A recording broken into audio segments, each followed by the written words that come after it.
Buenos días, soy el doctor Víctor Beltrán, residente del primer año de medicina interna. Hoy presentaré un caso clínico del módulo de nefrología.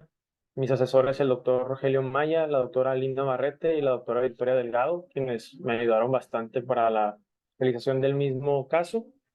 Voy a comenzar. La ficha de identificación de la paciente, una femenina de 74 años de edad, originaria de Monterrey y residente de Saltillo. Paciente casada, ama de casa, católica, y el interrogatorio fue indirecto ya que fue obtenido la información por el expediente electrónico. Su ingreso se realizó el 17 de marzo del 2018. Su motivo de consulta fue una epigastralgia, un dolor en epigastrio. Como antecedentes heredofamiliares, ella niega alguno de importancia, antecedentes personales no patológicos, un tipo de vivienda que vive en casa propia con todos los servicios, una red de apoyo con familiares, niega exposición a biomasa, exposición a tuberculosis con B clase 1, mascotas negadas, inmunizaciones recientes negadas, se realiza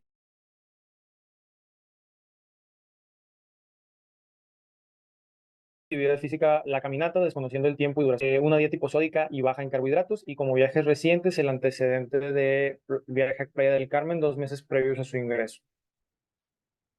Como antecedentes personales patológicos, niega alcoholismo, niega el uso de alguna sustancia, niega alergias, y solo presenta el antecedente de tabaquismo, el cual suspendió 21 años previos a su ingreso, de una cantidad de duración no especificada. Como antecedentes médicos, la paciente padece de hipertensión diagnosticada en 2011 en el contexto de un checo médico, en tratamiento con telmisartán 40 miligramos cada 12 horas. Diabetes mellitus tipo 2 diagnosticada en 2011 en el contexto igual de una revisión médica, el cual se llevaba un tratamiento el cual no especifica y sin una buena adherencia al mismo. La paciente padece de cirrosis hepática, diagnosticada en 2015 en el contexto de un abordaje por una hernia inguinal en el cual realizaron un ultrasonido Doppler portal, el cual evidenciaba hipertensión portal y cambios sugestivos de cirrosis. Se llevaba a cabo un tratamiento con espironolactona de 100 miligramos cada 24 horas, furosemida de 40 miligramos cada 24 horas, el aspartato de L-ornitina de un granulado cada 8 horas. Como antecedentes quirúrgicos relevantes, la paciente menciona una histerectomía en 2011 secundaria a una hemorragia uterina anormal, una hernioplastia por una hernia inguinal estrangulada en 2015 con resección intestinal y una anastomosis de tipo no especificada, y la reparación de una fístula vésico-abdominal en febrero de 2018, un mes antes del ingreso de este caso. Se desconoce el contexto de diagnóstico en el cual se llevó a cabo la realización de una ileostomía como parte del tratamiento médico. Los medicamentos que la paciente utiliza: rucaloprida 2 miligramos cada 24 horas, cimetapida 1 miligramo vía oral cada 8 horas, tramadol de liberación prolongada 100 miligramos cada 24 horas, nitrofurantoína a dosis no especificada, rifaximina 550 miligramos cada 12 horas, linezolid 600 miligramos cada 12 horas, espironolactona, furosemida, el L-aspartato, L-ornitina y el telmisartán, como mencioné previamente en los antecedentes médicos. Como Hola. antecedentes de hospital. Hola, hola. Oye, el Inesolid, la rifaximina y la nitrofurantoína, ¿por qué los toma y por cuánto tiempo ha tomado específicamente el Inesolid? El linezolid lo utilizaba como parte del tratamiento de la hospitalización que voy a comentar en el siguiente apartado. Eh, bueno, lo voy a comentar para explicarlo. Ella tuvo una hospitalización por sepsis abdominal relacionada precisamente al manejo de la fístula vesicoabdominal un mes previo. Eh, no se conoce cuál fue la antibioticoterapia utilizada en dicha hospitalización, ya que fue realizada en un hospital ajeno a Texsalud, al Metropolitano, pero se tiene por entendido que ella llevó un tratamiento por fuera con el Inesolid, la rifaximina como parte del tratamiento de la cirrosis, como medida antiamonio, y la nitrofurantoína no especificaba el porqué o la duración de su utilización.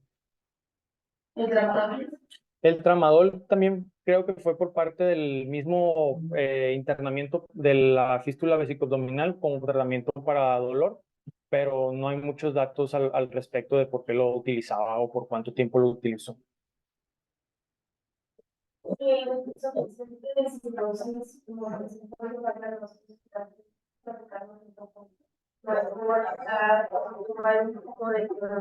Sí, de hecho, en el expediente explica que esa cirrosis, bueno, en general los antecedentes médicos no fueron muy bien abordados y durante esta misma hospitalización se llevó a cabo el abordaje precisamente de la cirrosis.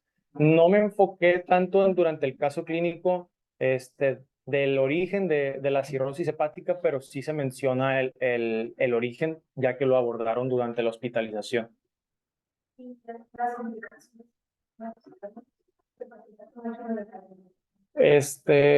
Como complicaciones, solamente refieren el internamiento por la sepsis abdominal secundaria a la fístula vesicobdominal, pero no menciona si, por ejemplo, tuvo antecedentes previos de hospitalizaciones por cetoacidosis diabética, por crisis hipertensivas. Durante la parte del PEA, de la exploración física y el IPAS, voy a mencionar pues, que no tiene síntomas relacionados a la cirrosis por lo pronto. Sí, yo creo que probablemente hace énfasis en relación a, está con el espironolactona y furosemida, está con el PAMERS. No menciona nada al respecto. Relatorio. No menciona el por qué los utiliza, simplemente se menciona que es parte del manejo de la cirrosis. Pues que es parte del manejo que utilizar. Incluso aquí utilizamos para la cirrosis como medidas para disminuir, por ejemplo, la citis o el edema que pudieran tener los pacientes. Pero en este caso, adelantándome un poquito, la paciente no presentaba ascitis ni edema. Te lo preguntaba impresionada el hecho de que siempre que mencionas un paciente con antecedentes de cirrosis hepática, mencionamos los episodios de descompensación porque impactan directamente la mortalidad del paciente. Entonces, sí es bueno saber si ha tenido, por ejemplo, ya episodios de sangrado digestivo, ya endoscopía, ya ligadura de varices. Sí. O sea, a lo mejor con este paciente, como fue en retrospectiva el chequeo del expediente, no lo tiene esta información, pero sí, siempre es cirrosis mencionar exactamente qué complicaciones ha tenido como esta enfermedad. Sí, durante el análisis del expediente de este caso, no abordaba o no comentaba el antecedente de ese tipo de complicaciones, ni de sangrado tubo digestivo, ni descompensaciones de la cirrosis. Como te comento, incluso estaba pocamente abordado el antecedente de la cirrosis y por eso decidieron abordarlo precisamente en esta hospitalización. Sí, ok. Ok, muchas gracias.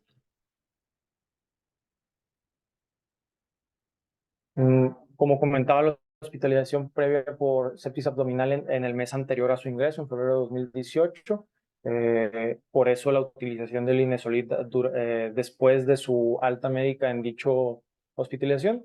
Y como otras hospitalizaciones, mencionan las referidas a las cirugías previas. Niegan transfusiones, niegan fracturas o traumatismos previos. Como parte de la valoración geriátrica integral, de lo que pudimos recabar, la paciente tenía un índice de CATS-A, lo cual nos hablaba que era independiente para las actividades básicas de la vida diaria, un índice de Lowton Brody de 7 de 8, lo que nos habla que era independiente para casi todas sus actividades instrumentadas, solo requería apoyo para la toma de sus medicamentos, y la paciente presentaba polifarmacia positiva según los criterios de la OMS, en los cuales como vimos eran varios, existen ciertas interacciones entre algunos de estos medicamentos. Por ejemplo, de las interacciones que se presentan, se describe que el linezolid y el tramadol pueden incrementar los niveles de serotonina, ya que inhiben entre los dos a la monoaminoxidasa A, y eso puede provocar riesgo de hipotensión, de hiperpirexia, somnolencia, incluso la muerte. Del telmisartán como es con espironolactona, ambos al actuar a nivel del sistema renina-angiotensina-aldosterona, pueden causar un incremento del potasio sérico. Y en cuanto a la espironolactona y el telmisartán con la furosemida, no se sabe bien realmente de esa interacción, solamente mencionaba que la espironolactona y el telmisartán incrementan el potasio sérico y la furosemida lo disminuye, pero es lo único que se describía en la interacción. Como antecedentes ginecobstétricos, la paciente presenta fecha última de menstruación en el 1984 a los 40 años de edad, gesta 6 y parto 6, sin abortos y sin cesáreas. Se desconoce la fecha última de parto y la paciente niega enfermedades durante el embarazo o el uso de terapia de reemplazo hormonal. Transfusiones dijiste que no, ¿verdad? No. Ok. Su principio de evolución en el estado actual, la paciente inició su padecimiento actual 3 días previos al ingreso, presentando un dolor epigástrico de tipo cólico 3 de 10 de escala visual numérica, de inicio insidioso, sin irradiaciones agravantes o atenuantes, el cual fue acompañado por náuseas, vómito de contenido gastroalimentario, sin especificar el número de episodios del mismo, malestar general y debilidad, por lo cual la paciente por cuenta propia decide realizarse estudios de laboratorio en los cuales se reporta la presencia de algunos valores alterados, resaltando el valor de la creatinina sérica en 2.8 y del potasio en 8.25, por lo cual la paciente decide comunicarse con su médico tratante, el cual al escuchar dichos datos le indica su traslado al servicio de urgencias para su valoración y manejo. En urgencia se recibe con los signos vitales, la presión arterial elevada en 153/66, una frecuencia cardíaca de 96, respiratoria de 18, saturación al aire ambiente de 99% y una temperatura de 36.1 grados. En el interrogatorio por aparatos y sistemas, el único dato que menciona positivo es la astenia y la dinamia. En cuanto a lo neurológico, a lo cardiovascular o a lo respiratorio, la paciente niega alguno de estos síntomas.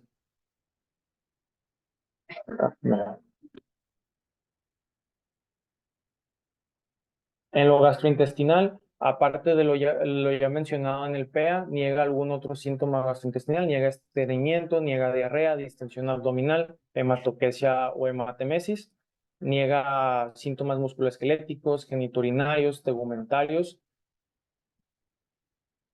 Sus signos vitales a su ingreso, la paciente presenta un peso de 55 kilogramos, una talla de 150 centímetros, lo que nos da un índice de masa corporal de 24.44, el cual es un índice de masa corporal normal. Los signos vitales, una presión de 137/72, frecuencia cardíaca de 80 latidos por minuto, respiratoria de 18, temperatura de 36.7 y la saturación de oxígeno al aire ambiente de 99%. Hola, nada más una aclaración. ¿Cómo están? Buenos días, Aline. Solamente ahí, utilizando un poquito la clínica, podemos darnos cuenta que un paciente que tuviera un estado de cirrosis muy avanzada, con una hipertensión portal muy importante, no tendría esa TA de 140/80. Entonces, solamente utilizando un poquito la clínica. Muchas gracias, doctora. En su exploración física, el habitus exterior sin alteraciones, la paciente aparenta la cronológica, sin fases características y un biotipo mesomorfo, sin tinte ictérico. Neurológico, la paciente se encontraba neurológicamente íntegra, sin alteraciones de la función neurológica, sin alteraciones del estado de alerta. De cabeza y cuello, la paciente normocéfala, se comenta en el expediente que las mucosas se encontraban hidratadas, faringe sin alteraciones, cuello cilíndrico sin masas o lesiones, la glándula tiroides no palpable y sin presencia de ingurgitación yugular o de reflujo hepatoyugular. Tórax sin alteraciones, simétrico, ritmo cardíaco normal, sin soplos, campos pulmonares bien aireados, sin ruidos agregados. En la exploración física del abdomen, se encuentra un abdomen con una bolsa de ileostomía de buen gasto, presenta peristalsis normal, se mencionaba en el expediente, de timpanismo a la percusión, blando y depresible, solamente menciona el dolor a la palpación en epigastrio, sin datos de visceromegalias o masas, de irritación peritoneal ni de ascitis, y el signo de la oleada negativo. Las extremidades se presentan sin edema, de pulsos distales adecuados. Dentro del listado de problemas, tenemos como problemas activos el dolor epigástrico, malestar general, astenia, adinamia, debilidad, náuseas y vómito, el antecedente de cirrosis hepática, el antecedente de fístula vesicoabdominal y la ileostomía que se realizó posterior a ello, la polifarmacia y el antecedente de hipertensión arterial. Como antecedentes pasivos, la histerectomía que comenta la paciente, el antecedente de tabaquismo suspendido y el antecedente de la hernioplastia con resección intestinal. Nosotros, tomando en cuenta los estudios que la paciente se realizó previamente y el antecedente de la cirrosis hepática de la paciente, decidimos tomar como dato pivote una lesión renal aguda en un paciente con cirrosis hepática. Si bien durante la historia clínica vemos que hay algunos datos faltantes y en esta hospitalización se realizó el abordaje de varios de estos, decidimos enfocarnos principalmente a la parte de nefrología, que es la lesión renal aguda. Como estudios de laboratorio, no sé si alguno de mis compañeros de primer año quisiera comentar algún estudio de laboratorio que desearía pedir. Ok, pruebas de función hepática, repetir una química sanguínea, ok. ¿Alguien más? Electrolitos séricos, ok. Ok. De los laboratorios, dado el cuadro clínico de la paciente, nosotros quisiéramos pedir una biometría hemática, descartando o buscando la evidencia de alguna infección por el cuadro de náuseas y vómito. También buscaríamos ver sus valores de hemoglobina, que nos pudieran, por ejemplo, si hay una anemia, pensar primero en una enfermedad renal crónica o si tiene sangrado de tubo digestivo, sobre todo en el caso de un paciente con cirrosis. Pedir una química sanguínea. Primero, es un paciente con diabetes. Tendríamos que ver que no está en un cuadro de hiperglucemia, también confirmando la elevación de la creatinina sérica que se reportó previamente. Electrolitos séricos, buscando que, por ejemplo, por las náuseas, el vómito, el uso de diuréticos o de otros fármacos no tenga una alteración del estado hidroelectrolítico. Las pruebas de función hepática por el antecedente de la cirrosis y como esta paciente se presenta en un grupo especial de pacientes en los cuales un síndrome coronario agudo puede ser de presentación atípica, el ser una persona de edad mayor, el ser mujer, el ser persona con diabetes mellitus, está en riesgo de presentar una presentación atípica, entonces también se le realizó la toma de troponinas y de un perfil cardíaco. También se le tomó un examen general de orina, precisamente yo creo abordando también el por qué usaba la nitrofurantoína y ver que no esté teniendo una lesión renal aguda por un síndrome nefrótico, que no esté teniendo hematuria. Entonces, esos son los estudios que se le pidieron. Como podemos ver en la biometría hemática, dentro de los datos alterados, la hemoglobina se encontraba baja en 11.2, el hematocrito disminuido en 31.8, tenía una linfopenia. Dentro de la química sanguínea, la glucosa se encontraba ligeramente elevada, la creatinina se confirma a la que reportó la paciente en 2.8, un BUN de 136.6 y bilirrubina en 292, una elevación de los azuados, el ácido úrico elevado, el colesterol elevado, presenta un calcio tanto total como corregido por albúmina elevado. En las pruebas de función hepática, aparte de la albúmina, aparte de las proteínas que se encuentran elevadas en 9.5, presenta una elevación ligera de las bilirrubinas a expensas de bilirrubina indirecta, presenta una elevación de las transaminas, la fosfatasa alcalina se encuentra también elevada, el hierro se encuentra elevado y de los electrolitos séricos, el sodio se encuentra disminuido, el potasio se confirma que está elevado en 8.26 y el cloro también se encuentra bajo. Vemos que el perfil cardíaco se encuentra prácticamente sin alteraciones. Con eso, en ese dispositivo, con esos laboratorios, igual, ¿qué pensaría respecto al antecedente de la cirrosis? Dentro de estos datos, nos pudieran decir el estado actual de la paciente en cuanto a su cirrosis. A lo mejor en este caso se encuentra un poquito descompensada. Más adelante comento, pero también se puede relacionar a la etiología de la cirrosis de esta paciente. Más adelante mencionaré el por qué. Sí, claro. Pero hay dos parámetros que llaman la atención, que no se encuentran alterados y yo estaría encontrarlos alterados en patología crónica. La albúmina que se encuentra normal en 4.6 y la gamma-glutaril que se encuentra normal. Ah, las plaquetas, sí. Las plaquetas que se encuentran normales en este momento. Bueno, Esta que tenía de 2.8, o sea, sabemos de seguridad si tenía una previa. Ajá, o si en el internamiento con las heces abdominales en el punto le comentar que hay de nuevo lesional o tensiones o... No, por lo menos en el expediente electrónico no se encuentra y ni tampoco reporta en este internamiento alguna creatinina basal previa, ni tampoco refiere que durante el internamiento le hayan comentado ya de la presencia de una enfermedad renal crónica o de una lesión renal aguda.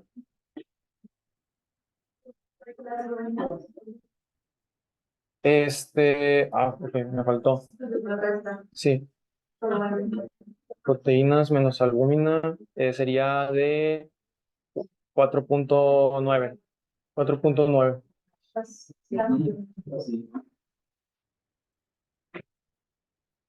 Bueno, en su examen general de orina, los únicos datos que podemos encontrar alterados, una esterasa leucocitaria elevada y leucocitos elevados, datos que pudieran ser relevantes que están negativos, por ejemplo, la ausencia de proteínas, la ausencia de glucosa o de cetonas, que nos pudieran orientar a que no está teniendo una complicación como la cetoacidosis diabética, la ausencia de bilirrubinas o de urobilinógeno, y se le tomó una gasometría venosa precisamente abordando la diabetes que no estuviera complicándose con una cetoacidosis, la cual presenta un pH normal, pero presenta una presión parcial de oxígeno y de dióxido de carbono disminuido, un bicarbonato disminuido y un lactato elevado. Hola, a mí sí me gustaría un poquito empezar a hacer énfasis en el examen general de orina. Yo sé que cuando nosotros somos internistas nos vamos a los leucos, nos vamos a las cetonas y es lo único que vemos. Pero aquí sí hay datos importantes que hablan de la función tubular. La densidad urinaria, ustedes pueden utilizar los últimos dos dígitos y multiplicarlos por 30. Eso nos habla de más o menos una densidad urinaria de 400 infracción. Entonces, eso quiere decir que nuestro túbulo sí está concentrando, ¿ok? El pH de 6, yo esperaría que estuviera un poquito más bajo considerando el bicarbonato de 6.9 y que estamos compensando gracias a que pues, el paciente probablemente estaba taquipneico con una PCO2 de 30. Entonces, aquí mi túbulo no está acidificando. Entonces ya tenemos algunos datos que pudieran orientarnos a que pudiéramos llegar a tener principios o indicios de algún tipo de disfunción tubular, ¿de acuerdo? Obviamente también las proteínas y el tener la glucosa negativa nos va a ayudar a descartar algunas de las etiologías que pueden presentarse en los pacientes con lesión renal aguda y cirrosis. Entonces, lo ideal en este tipo de pacientes es que además de hacer el examen general de orina, veamos un sedimento urinario, que pues obviamente este caso es en retrospectiva y no lo tenemos. Pero sí, empezar también a considerar densidad urinaria, pH, proteínas y recordar que el examen general de orina de proteínas solamente mide albúmina, no proteínas de algún otro tipo, cadenas ligeras o alguna otra situación, no. El examen general de orina solamente mide albúmina. De acuerdo, doctora, muchas gracias. Ya una vez interpretando los problemas La, paraclínicos. Perdón. Sí, doctor. Adelante. oye, ¿y la interpretación de Sagazo?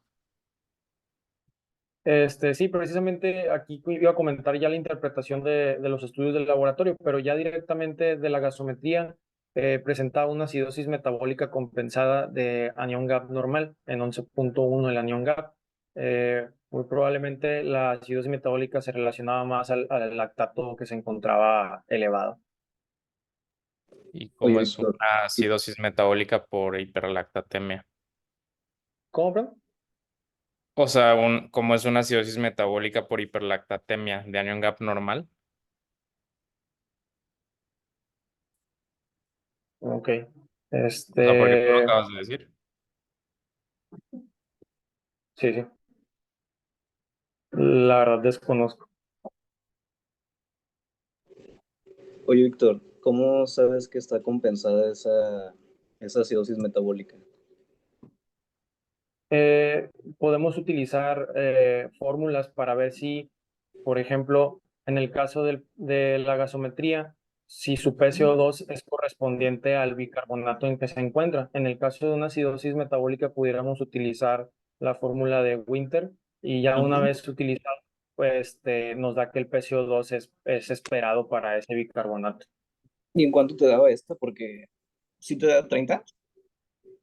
Creo que me daba, si no me recuerdo, en el intervalo, más no recuerdo exactamente el intervalo. Mm, está bien. Y aparte de hacer la fórmula de Winters para ver si está compensado o no, hay que ver si hay un trastorno también de fondo.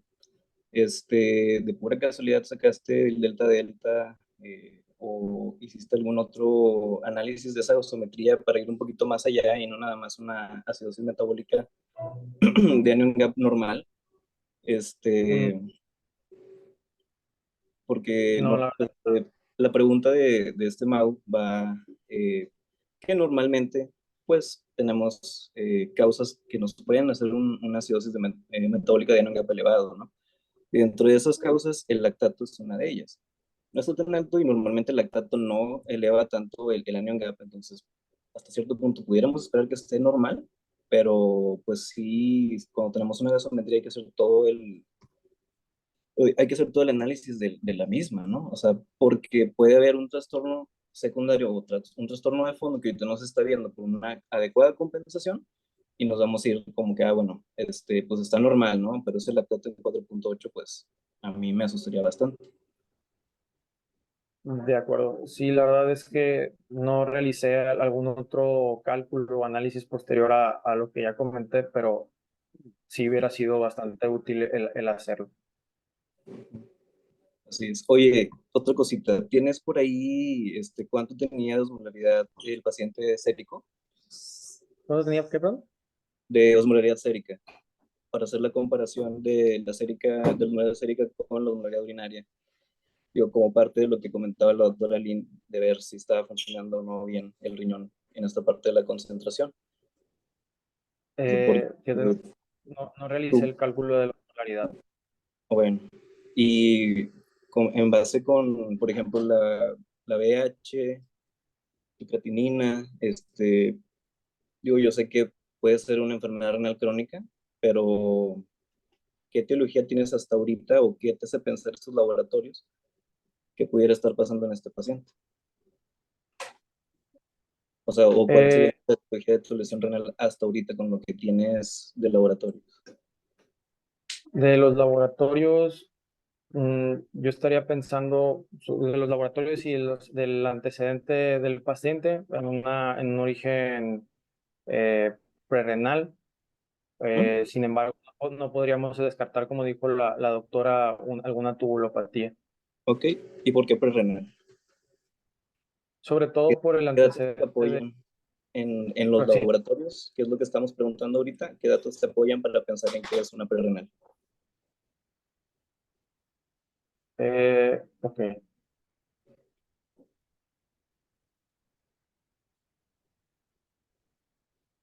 Sobre todo por el antecedente de la paciente del uso de diuréticos, de la utilización digo, del antecedente de los síntomas gastrointestinales, como era el vómito repetido. Eh, en el caso de ella, de sus laboratorios, este, Mira, la si quieres darle una para atrás, por favor. sí, Gracias. O sea, por ejemplo, hay hemoglobina, ok, si tienes anemia, si lo comparas con el hematocrito, normalmente hay una regla que te dice que pueden ser 3 veces. Eso pudiera ser algo de contracción de volumen. Y estoy de acuerdo, se estuvo vomitando, eso te va a elevar la creatinina, eso te va a hacer perder también un poquito de cloro, y puede causar pues, una acidosis, aunque también se ve por la contracción de volumen, inclusive a veces hay alcalosis. Pero ¿qué más te puede este, guiar hacia algo prerrenal o qué otra cosa puedes hacer tú para ver si de una manera rápida, si es sobre prerrenal? todo sobre todo la existencia de la elevación importante de los azuados. Ajá, y lo puedes hacer haciendo una relación, ¿no? Entre Boone y qué otra cosa. Creatinina. Exactamente. Hola, Que ahí si sí los voy a tenemos... interrumpir un segundo, Ajá, Oscar, perdóname. sí, Estoy muy de acuerdo con lo que estamos comentando, pero sí es importante aquí considerar algo. También tenemos un paciente que es cirrótico. ujú. Entonces, no conocemos su antoprometría, pero particularmente en este contexto y en este grupo de pacientes, el uso de creatinina no es la forma ideal de valorar la función renal. ¿De acuerdo? En ellos podríamos utilizar creatinina cistatina como una opción. Entonces, sí guiar el tipo de tratamiento en una relación, tal vez yo no estaría tan de acuerdo, ¿vale? Sí, doctora, yo lo comentaba porque eran los datos que tenemos ahorita. De hecho, a lo que iba yo es que inclusive con una relación buncreatina elevada, pues no sabemos si el paciente ha tenido un sangrado de manera intermitente o algo así que también por la absorción esté elevando el BUN. Vaya, es nada más hacer un poquito ¿cómo se llama? El ejercicio, ¿verdad? De ver los laboratorios e intentar interpretarlos, no nada más leer cómo estaba. Pero muchas gracias por el comentario. Si quieres seguirle. Ok, de acuerdo. Perdón, yo nada, Dentro de una última cosa, no había tiempos de coagulación. Se pidieron durante el abordaje, pero de manera inicial no se pidieron. Más adelante lo Ok, comentaré. va, sí. Nada más por lo que mencionaba el otro doctor, no sé quién habló, pero de la albúmina y las plaquetas, ¿no? Que llaman la atención que estaban normales. Sí, como, como adelanto, los tiempos de coagulación se encontraban sin alteración. Ok, Eh, gracias. del- sí, dentro de, ¿mande? Ok. Dentro de sus estudios de gabinete, al recordar que la paciente teníamos que descartar que no fuera un síndrome coronario agudo y sobre todo ante la presencia de una hipercalemia grave, tuvimos que pedir un electrocardiograma, el cual se presenta a continuación. Se puede ver que tiene un ritmo sinusal, una frecuencia cardíaca de 68 latidos por minuto, un eje de menos 60 desviado hacia la izquierda, un intervalo PR en 220 milisegundos, una onda QRS ensanchada en 160 milisegundos con un patrón RSR' y ondas T acuminadas y el QT corregido en 468. Ya como interpretación de estos datos, podemos ver que tiene un bloqueo auriculoventricular de primer grado, un bloqueo de rama derecha por el patrón que se presenta, un intervalo QT corregido prolongado y sobre todo los datos más característicos de la hipercalemia, que son las ondas T acuminadas, el ensanchamiento del QRS y que también se puede relacionar a las otras alteraciones, el mismo intervalo PR prolongado y el QT suele estar disminuyendo en estos casos, aquí realmente está ligeramente elevado. Y si es bloqueo de rama derecha, porque el eje está desviado a la izquierda. Muy posiblemente se pudiera relacionar a la presencia de un bloqueo del fascículo anterior de la rama izquierda. Eso pudiera ser la causa de esa desviación. Exacto, muy bien. Dentro del abordaje de la lesión renal aguda en pacientes con cirrosis hepática, primero tenemos que definir lo que es una lesión renal aguda, la cual se define por la creatinina sérica, que es un aumento del 0.3 miligramos por decilitro en 48 horas o mayor, una creatinina que se eleva más de 1.5 veces en 7 días o un volumen urinario menor a 0.5 mililitros por kilo hora por lo menos 6 horas. Dentro de la clasificación de la lesión renal aguda, tenemos diferentes clasificaciones, siendo la del Acadivo la más actualizada. Esta se divide por estadios según el grado de severidad de la elevación de la creatinina o de la disminución de la diuresis, siendo el estadio 1 una elevación de 1.5 o 1.9 veces o la elevación de la creatinina de más de 0.3 miligramos por decilitro, una diuresis menor a 0.5 mililitros por kilo hora en 6 a 12 horas, el estadio 2 de 2 a 2.9 veces el basal, una diuresis de menos de 0.5 mililitros por kilo hora durante al menos 12 horas, y en el estadio 3, 3 veces la elevación de la creatinina basal o el aumento de la creatinina después de 4 miligramos por decilitro. Aquí menciona también que se clasifica en estadio 3 cuando se tiene que iniciar una terapia de sustitución renal, que haya un paciente enfermo menor de 18 años con lesión renal aguda o una disminución de la estimación de la tasa de filtrado en menos de 35 mililitros minuto. También por diuresis se puede clasificar aquí cuando hay una anuria durante al menos 12 horas o una disminución de la diuresis a menos de 0.3 mililitros por kilo hora durante al menos 24 horas. En este caso, pues como les comenté, no tenemos una creatinina basal, entonces la valoración de que fuera una lesión renal aguda fue más en retrospectiva, que más adelante vamos a ir viendo. Dentro de la lesión renal aguda, esta se puede dividir en tres etiologías, siendo prerrenal, intrínseca o posrenal. Dentro de las prerrenales se debe principalmente a hipovolemia, disminución del gasto cardíaco, del volumen circulante efectivo o al uso de ciertos medicamentos que tienen un efecto en la hemodinamia renal, como son los AINES, los YECAS o los ARA2. Dentro de los origen intrínseco, se divide en glomerular, tubulointersticial o vascular, y dentro del origen postrenal se puede deber a una obstrucción de las vías urinarias después del riñón, como puede ser en el cuello vesical o en la unión piel ureteral o en el mismo ureter. Ahora bien, ya más específicamente en pacientes con lesión renal aguda y cirrosis, dentro de las causas que de estos pacientes para lesión renal, podemos encontrar las que se muestran en la figura, siendo la azoemia prerrenal la causa más frecuente de lesión renal aguda en los pacientes con cirrosis. Se suele deber sobre todo a una hipovolemia relacionada al uso de laxantes por la encefalopatía hepática, el uso de diuréticos por la citis, una disminución de la ingesta por vía oral o un síndrome hepatocardiorrenal. También se pudiera deber al síndrome patorrenal tipo 1, que se suele presentar sobre todo en pacientes con una progresión de la enfermedad hepática a estadio terminal y se suele detonar sobre todo por la presencia de peritonitis bacteriana espontánea, por una agudización de la enfermedad hepática, por una encefalopatía hepática o por la hipovolemia misma. También encontramos que las glomerulonefritis agudas en estos pacientes pueden causar lesión renal aguda, por ejemplo, la glomerulonefritis membranoproliferativa o la nefropatía relacionada a IgA. Tenemos que las necrosis tubulares agudas por nefrotoxinas también pueden ser causa de esta lesión renal aguda en estos pacientes. También encontramos en algunos pacientes que la uropatía obstructiva puede ser otro motivo y la nefritis aguda intersticial, una necrosis tubular aguda isquémica o la congestión de las venas renales.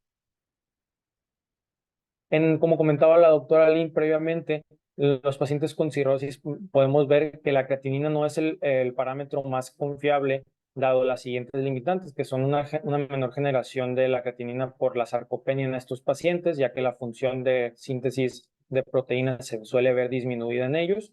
La interferencia en el análisis colorimétrico de la creatinina por la misma hiperbilirubinemia y una disminución del metabolismo de la generación del BUN por la misma enfermedad hepática. Y para poder solucionar estas limitantes, podemos tomar en cuenta el uso de otros marcadores como pueden ser la cistatina C o existe una calculadora que toma en cuenta la cirrosis, que es la calculadora del Royal Free Hospital Cirrhosis, que es más específica de los pacientes con cirrosis. Dentro del manejo de la lesión renal aguda en pacientes con cirrosis, vamos a ver que vamos a tener que tomar en cuenta sus factores de riesgo para la lesión, la presencia de nefrotóxicos, habrá que discontinuar diuréticos, AINES, YECAS o betabloqueadores porque estos intervienen en la función renal, descartar la presencia de una peritonitis bacteriana espontánea y, como comentaba la doctora, la valoración del sedimento urinario para buscar la causa de la misma. La causa más frecuente, como comentaba, suele ser prerrenal, ya sea por una hipoperfusión renal, por hipovolemia o síndrome hepatorrenal. En ello tenemos que abordar el estado de volemia por la exploración física o por estudios paraclínicos como el ultrasonido, el ecocardiograma y según si es una depresión de volumen o una disminución del volumen efectivo, el cómo se inicia el manejo, ya sea con cristaloides o con soluciones con albúmina. Después de eso, veremos si presentan cambios o incrementos en la creatinina sérica, por lo cual vamos a medir 24 horas después del inicio del tratamiento la creatinina nuevamente, y si aún después de esto, de este manejo, se presenta niveles alterados de creatinina sin mejoría, pues habrá que descartar que el origen realmente sea prerrenal y que no sea otra la causa de la lesión renal aguda. En el contexto de la lesión renal aguda intrínseca o por obstrucción urinaria, pues habrá que tomar en cuenta la presencia de nefrotóxicos o la presencia de obstrucción de vías urinarias, para lo cual se tendría que hacer un abordaje más específico según la causa. Ya una vez haciendo el abordaje, tenemos que nuestros diagnósticos diferenciales serían los siguientes: un síndrome hepatorenal tipo 1, una glomerulonefritis, una necrosis tubular renal por nefrotóxicos, una uropatía obstructiva y una azoemia prerrenal. Ya como evolución del paciente, nosotros tenemos que en el 18 de marzo, que fue el día siguiente a su ingreso, se le realizan estudios, una radiografía de tórax que mostraré más adelante, la cual presenta solamente como alteración la presencia de una atelectasia en el lóbulo superior y de un hallazgo de ateromatosis calcificada en el callado aórtico. Dentro de los laboratorios que se le dieron de seguimiento, persiste la anemia de tipo normo-normo, con una disminución de la hemoglobina en comparación a la basal, alteraciones metabólicas como la hiperglucemia, la hiperazoemia, la hiperuricemia y la creatinina elevada, pero que la creatinina va yendo un poco a la baja. Dentro de esto mismo podemos ver alteraciones electrolíticas como es la hiponatremia, la hipercalemia, la hipocloremia y la hipercalcemia, pero ya podemos ver que hay una disminución en el potasio inicial, que en comparación al anterior era ahorita de 6.97, y las alteraciones que encontramos en las pruebas de función hepática. Esta es la radiografía que se realizó durante el abordaje. Como podemos ver, no sé si se alcanza a ver mi cursor, pero en la altura del lóbulo derecho encontramos la atelectasia y la ateromatosis que se comentaba previamente del callado aórtico se alcanza a vislumbrar a esta altura. Un dato importante negativo que se encuentra ahí, pues es que no se encuentran datos de derrame pleural o de edema pulmonar que pudiéramos encontrar en pacientes descompensados de cirrosis o de enfermedad renal. Durante su estadía en el 19 de marzo se inicia un abordaje para su anemia. Comentar que se realizó una prueba de sangre oculta en heces que salió positiva y la anemia siguió bajando a una hemoglobina de 7.9. El día 20 de marzo ya se realizó una normalización, se encontró una normalización de la creatinina sérica y se realizó ya mejor abordado la presencia de una infección de vías urinarias. Podemos ver que la creatinina disminuyó a un valor de 1 en comparación a días previos que estaba elevada a arriba de 2, incluso también la disminución ya de los asuados. Igual la hipercalemia ya se encuentra disminuida, presenta aún la persistencia de la anemia y ya tenemos un urocultivo positivo para E. coli BLE. El 21 de marzo se realiza todavía un abordaje de la anemia, dando resultado unos anticuerpos unos ANAs positivos con un patrón homogéneo, que más adelante mencionaré la importancia de ello. Aparte de esos anticuerpos, se realizaron anti-RO, anti-LA y anti-DNA simple, los cuales salieron negativos. El 22 de marzo... Perdón, Sí. nada más, es que yo llegué tarde. ¿Cuántos años tiene? ¿Mande? ¿Cuántos 74. años tiene? 74. ¿Y cuál es la etiología de la cirrosis?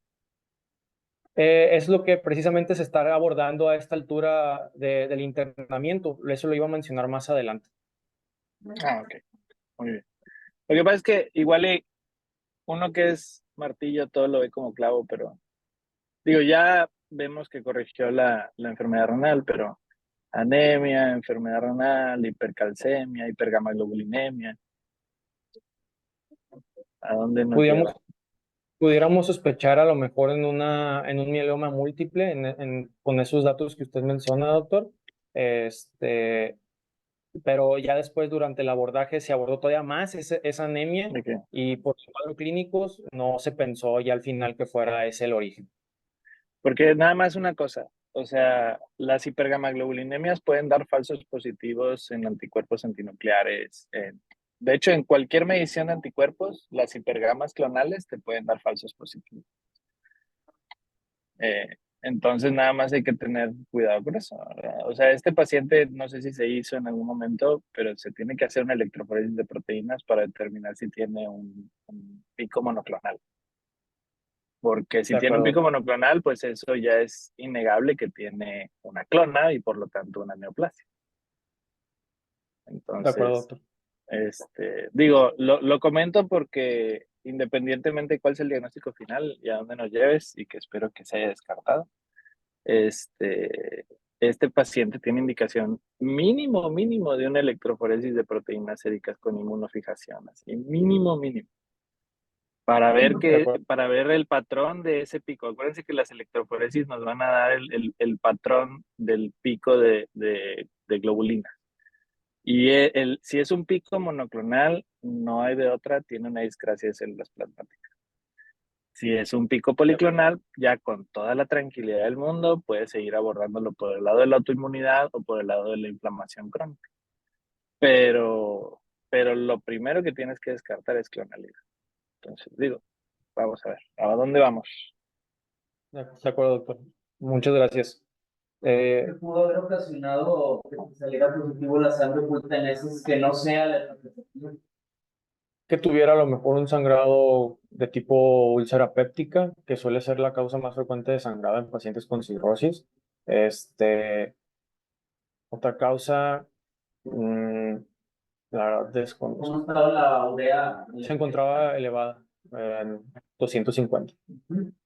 Puede haber sido una politización planetaria, no puede ser una de las causas. ¿Cómo manejaron la hipercalemia? De hecho, eso lo trato de resumir más adelante, pero se manejó con gluconato de calcio, solución polarizante con insulina, las nebulizaciones con salbutamol y hidratación con líquidos IV. Hola, yo también tengo duda de varias cosas. Es que nos estás poniendo la línea del tiempo de cómo fue evolucionando, pero creo que hasta el momento no nos has dicho nada del tratamiento. O sea, ha ido mejorando la creatinina, pero yo no sé qué le han hecho. O sea, no sé si eso lo vas a mencionar en algún momento.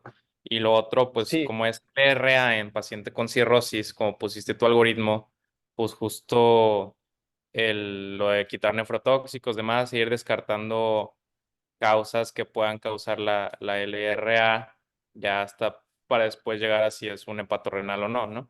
Pero entonces aquí también me sí. queda duda de si esa sangre oculta en ese, si traía sangrado digestivo alto, sangrado varicial, si traía citis, si le hizo paracentesis, o sea, todo el abordaje de las complicaciones en un paciente con cirrosis. Sí, de hecho, sí, en efecto, más adelante, ya de manera más resumida, también comento tanto la evolución y el cómo se fue manejando todo esto. Igual también más adelante menciono el cómo fuimos descartando las etiologías de la lesión renal aguda y cómo llegamos al diagnóstico final. Sí. El 22 de marzo ya encontramos que se realizó la resolución de la hipercalemia con una potasio normal en 4.91. La creatinina seguía normal y la hiperazoemia iba a la baja. Y encontramos que durante el abordaje de su anemia se desarrolló una pancitopenia con una hemoglobina baja, leucocitos bajos y plaquetas bajas. Se retomó un estudio de reticulocitos, del cual salió en 1.2, por lo que podemos determinar que por el índice reticulocitario era hipoproliferativo y el perfil de hierro se encontraba alterado con una saturación de transferrina baja, una ferritina elevada, posiblemente como parte de los reactantes de fase aguda por la infección de vías urinarias y una transferina baja. El 26 de marzo se realiza un estudio en donde ya encontramos la resolución de la hiperazoemia, la cual vemos que tanto el BUN como la urea y la creatinina se encuentran normales. Y ya el 29 de marzo se realizó un estudio de imagen, un TAC abdominal, donde lo único que reporta es diverticulosis del sigmoide sin inflamación y un quiste cortical en riñón izquierdo sin importancia clínica. El resto se encontraba sin alteraciones.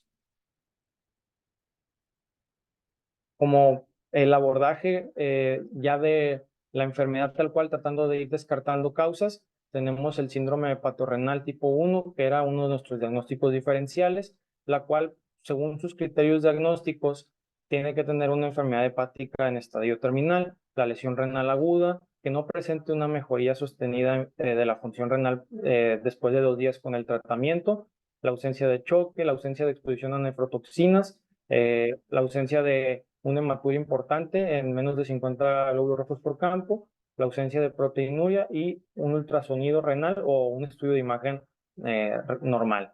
En el caso de nuestro paciente, pues realmente no presentaba datos de una enfermedad hepática terminal. Sí se fue presentando una mejoría con el tratamiento en cuanto a la creatinina sérica.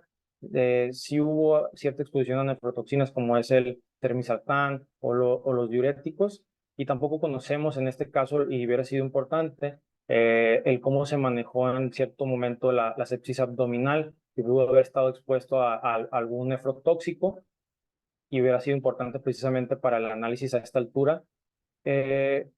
Entonces, al no cumplir los criterios de síndrome hepatorenal, descartamos que esa fuera la causa del mismo.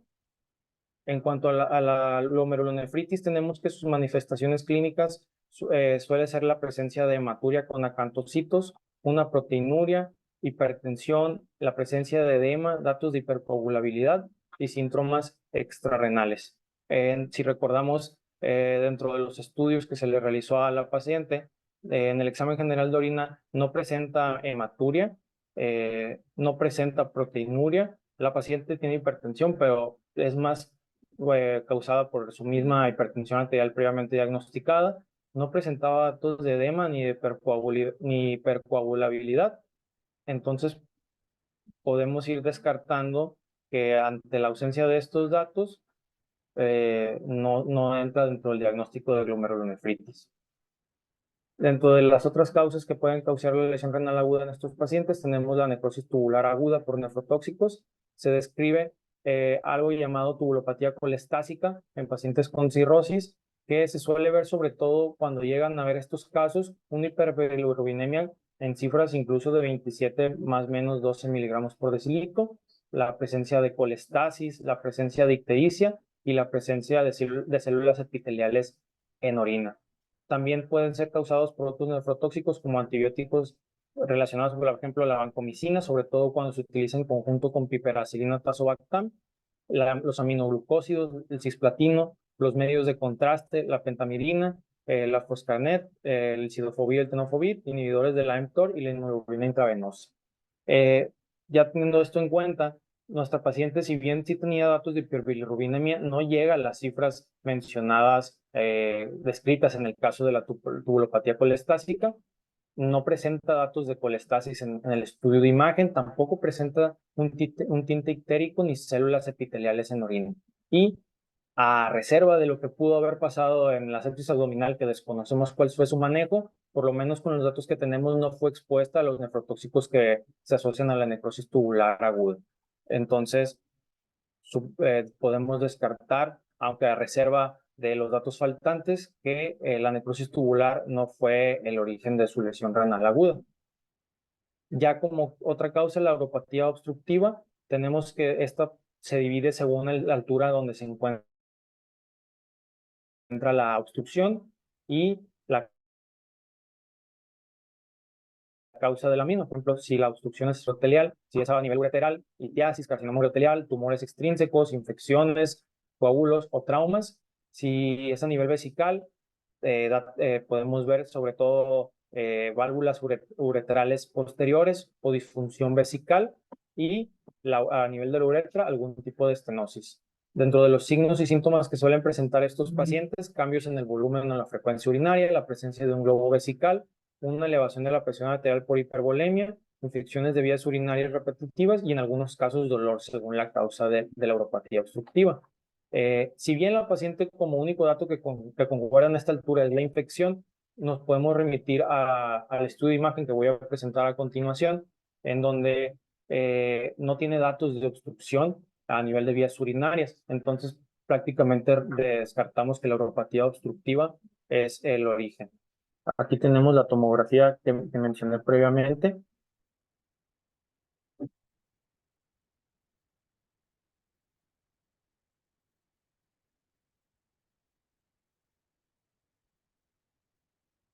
Una disculpa, la resolución fue cómo se grabó el estudio en la computadora.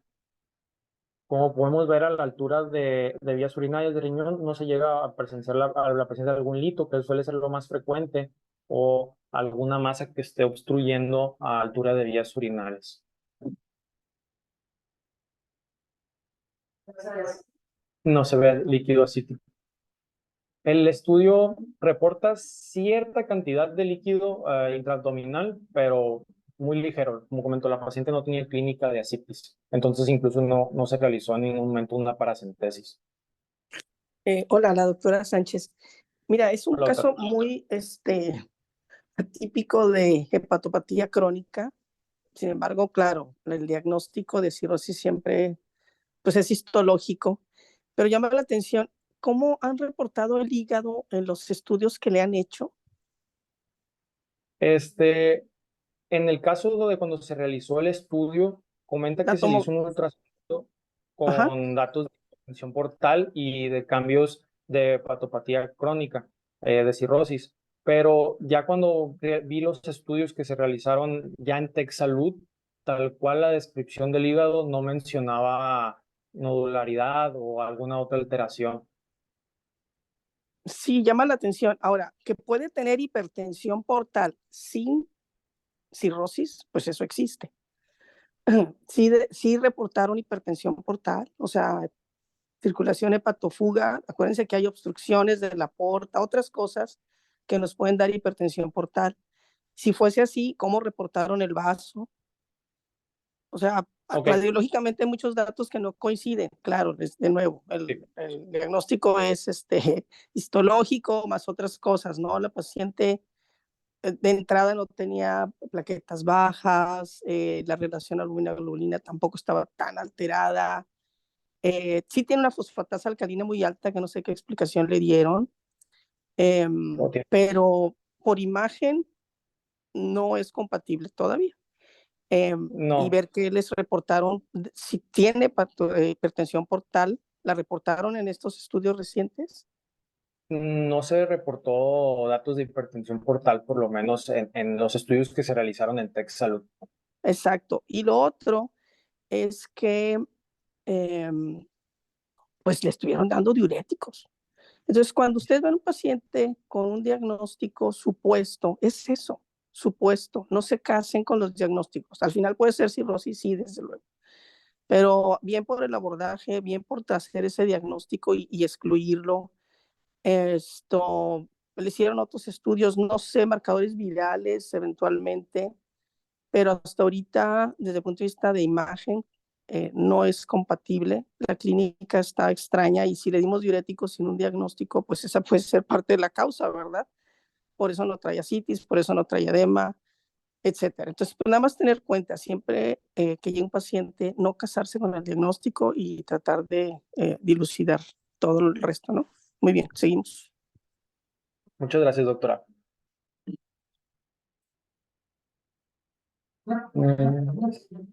Muy bien. Como vimos en el estudio y de las causas de neuropatía obstructiva, podemos descartar que esa fuera la causa de la lesión renal aguda. Vamos a tratar de dilucidar la azoemia prerrenal. Como comenté previamente, suele ser la causa más frecuente de lesión renal aguda en pacientes con cirrosis, dentro de las cuales se describe por hipovolemia, por hipotensión, por estados edematosos o el uso de medicamentos que afecten la hemodinámica glomerular.